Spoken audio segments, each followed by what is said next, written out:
Hello, everyone. Today I want to do a very quick review of the Lamy Studio. I got it about a little bit over a month ago, and I've been using it weekly. And these are some of the comments I have on it. So I have the Aquamarine. Just first impressions, it's got really good weight on it. It the material feels really really good. This is a very solidly built pen, and then artistic looking. Obviously, they did their job. Now we have a medium nib, and you just unscrew it to be able to put in your ink cartridge. Now I do have the Lamy turquoise and the black cartridges that came with it. I do eventually plan on buying the converter to do the refills to be able to use any ink. And I do also want to buy the Lamy ink for refilling it myself with the converter. So that will be something that will be coming in the future. But again, solid build, feels great. It looks really nice. This is a really good looking pen, very elegant, very classy. So in that sense, all of that is very impressive on this pen. It's very smooth. And first impressions, what I do want to show though is how it writes on different paper, because that's been the biggest thing that I noticed about it.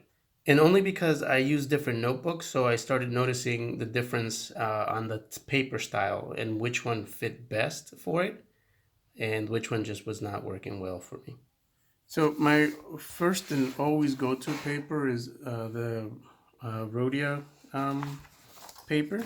It's the one I use for just about everything.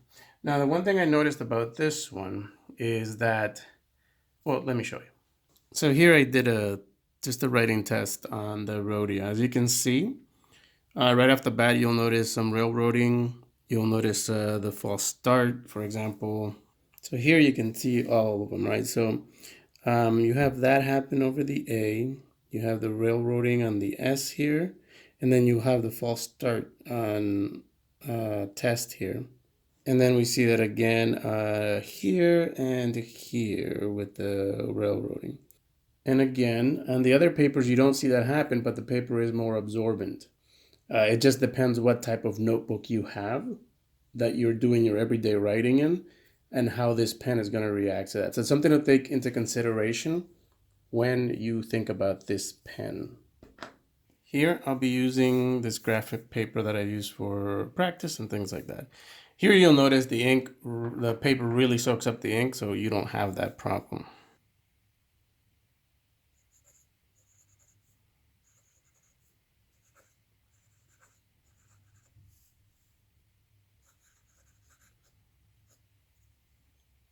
So as you can tell, I don't have that problem. The ink even looks a little bit darker. But again, if you notice the back of the pen, it does bleed a little bit through. Again, very much thinner paper, much more absorbent of ink. And then we'll try a third paper just to do a full comparison. And this is going to be a 90-gram printer paper. This is the color for laser printers paper. So let's see.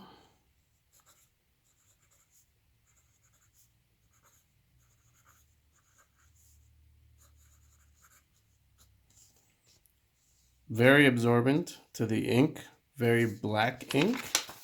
It's thicker paper, so it doesn't bleed through as much. You can feel that it's much thicker paper. But yes, still, again, the pen on all three types of paper is very smooth.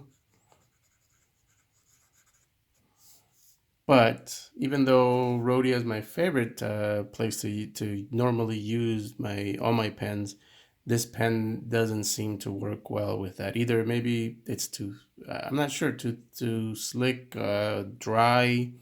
Maybe whatever coating the paper has, oily-ish. I'm not sure, honestly. I don't know enough, but I know that this pen doesn't quite work as well there. So I'll go back and forth between the three pens to kind of show you how they continue to write.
So yeah, there you have it.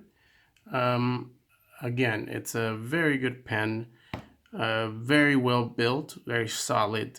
This is a pen that you could take to work every day and use. This can be your everyday pen for your normal practice at home. Looks great, feels great. It's just that you have to be mindful of the paper you use. So I haven't bought any of the um, regular Lamy ink, and I haven't used it with any of my other inks. So that potentially could be next with a converter. But yeah, it's a really great buy. And again, just a very, very good looking pen that really, if you can, you should definitely add this to your collection.